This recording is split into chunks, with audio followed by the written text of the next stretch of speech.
गांव सो रहा था। झोपड़ियों पर चांदनी भूतियां रोशनी बिखेर रही थीं। झींगुर चहचहा रहे थे, उनकी आवाज सन्नाटे में गूंज रही थी। हवा में चमेली और डर की गंध तैर रही थी। अर्जुन और रवि धूल भरे रास्ते पर चल रहे थे। उनकी हंसी रात में गूंज रही थी। वे जवान थे, मुश्किल से दाढ़ी उगाने लायक, लेकिन उनके दिल शेरों के जैसे दहाड़ते थे। आज रात वे बरगद के पेड़ को जीतेंगे। बरगद का पेड़ गांव के किनारे पर खड़ा था, भूले हुए रहस्यों का रक्षक। उसकी गांठदार शाखाएं टेढ़ी मेढ़ी और प्राचीन, कंकाल की उंगलियों की तरह फैली हुई थीं, चांदनी आसमान को चीरती हुई। गांव वाले उस पेड़ के बारे में धीमी आवाज में बात करते थे।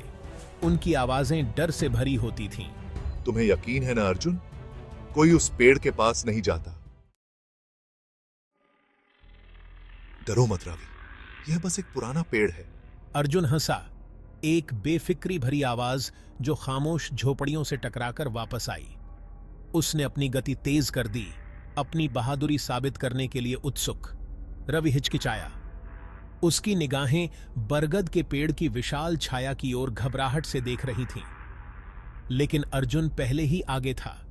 उसका सिलहूट उस अंधेरे में समा गया जो पेड़ को कफन की तरह लिपटा हुआ था। रवि ने एक गहरी सांस ली और पीछे पीछे चला गया। जैसे ही वे पेड़ के पास पहुंचे, हवा ठंडी होती गई।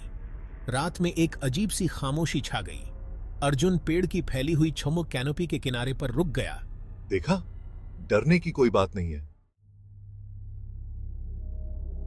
रवि उस बेचैनी की भावना को नहीं हिला सका जो उसे दूसरी त्वचा की तरह चिपकी हुई थी। पेड़ एक अनदेखी ऊर्जा के साथ धड़कता हुआ प्रतीत हो रहा था। हवा न होने के बावजूद उसकी शाखाएं थोड़ी थोड़ी हिल रही थीं। वह कसम खा सकता था कि उसने फुसफुसाहट सुनी है, धीमी और अस्पष्ट, पेड़ के दिल से आ रही है।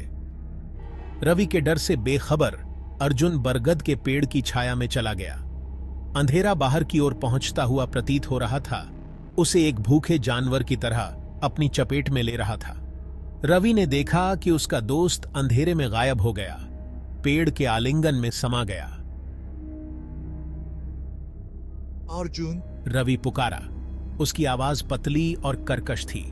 कोई जवाब नहीं था, केवल पत्तों की सरसराहट और धीमी, लगातार फुसफुसाहट जो तेज होती जा रही थी। डर रवि के गले तक आ गया। उसे मदद लेनी थी।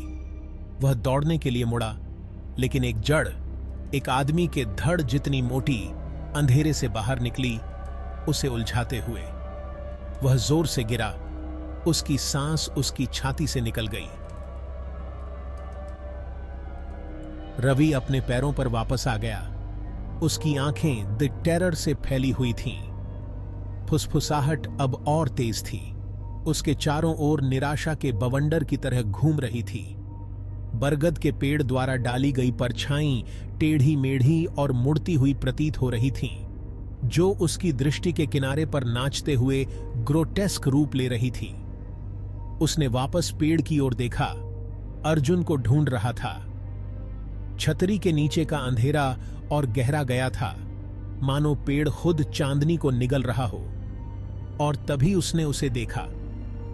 एक आकृति छाया में डूबी हुई अंधेरे के किनारे पर खड़ी थी। लंबे काले बाल उसकी पीठ के नीचे झर रहे थे, उसके चेहरे को ढक रहे थे। उसने एक सफेद साड़ी पहनी हुई थी, उम्र और फटी हुई थी, जो उसके चारों ओर धुएं की तरह लहरा रही थी। उसने अपना हाथ उठाया, रवि को अपनी ओर इशारा किया। 5वां भाग, डर का संगीत। रवि पीछे हट गया। उसके शरीर का खून उसकी रगों में बर्फ में बदल गया। वह भयानक निश्चितता के साथ जानता था कि यह कहानियों से भूतिया औरत थी, बरगद के पेड़ का रक्षक। उसे यहां से जाना ही था। वह अपने पैरों पर चढ़ गया और दौड़ा। उसके फेफड़े परिश्रम से जल रहे थे। फुसफुसाहट उसके पीछे पीछे आई और तेज होती गई और अधिक आग्रही होती गई। वे उसके डर का मजाक उड़ा रहे थे, उसे रुकने, हार मानने का आग्रह कर रहे थे और मानने की खुकाकी से अदाई की है। वह अपने पीछे औरत को सुन सकता था। उसके नंगे पैर धूल भरी जमीन पर चुपचाप चल रहे थे। उसने पीछे मुड़कर देखने की हिम्मत नहीं की। वह जानता था कि अगर उसने उसका चेहरा देख लिया तो वह खो जाएगा। रवि बरगद के पेड़ की छाया से निकलकर चांदनी में नहाई हुई सफाई में आ गया। वह अपनी झोपड़ी देख सकता था, बस थोड़ी ही दूरी पर। उसके अंदर आशा का संचार हुआ, जो उसकी केवलता पर हावी हो रहे आतंक के साथ मिल गया।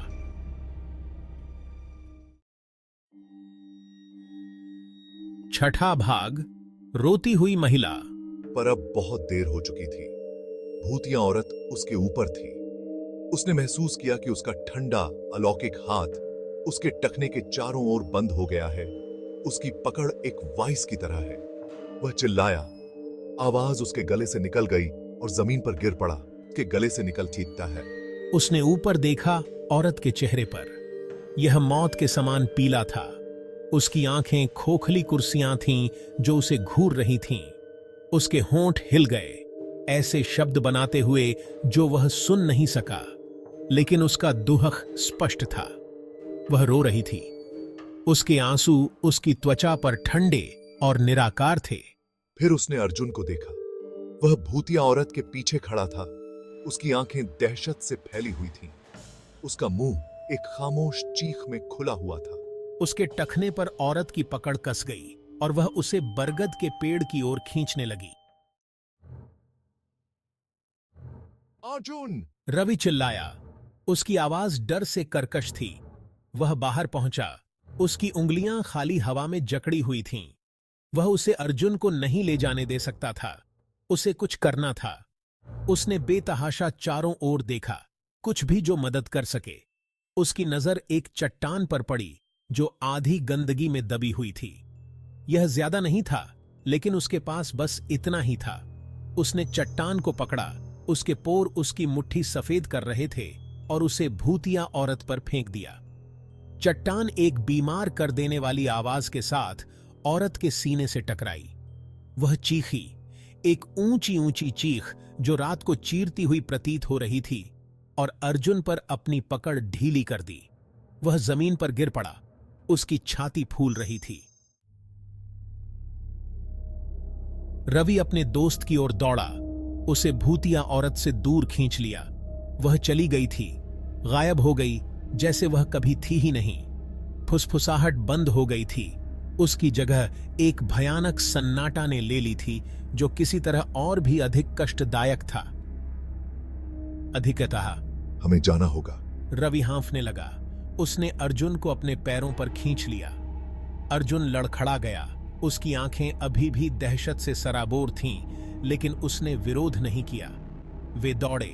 उनके फेफड़े जल रहे थे। उनके पैर राहत के लिए चिल्ला रहे थे। वे तब तक दौड़ना बंद नहीं करते थे जब तक वे रवि की झोपड़ी की सुरक्षा तक नहीं पहुंच जाते। कठोर धरती के फर्श पर गिर जाते। उनकी छाती फूल रही थी। रवि ने अर्जुन को देखा। उसके दोस्त का चेहरा पीला और आंसुओं से सना हुआ था। अर्जुन ने पीछे मुड़कर देखा।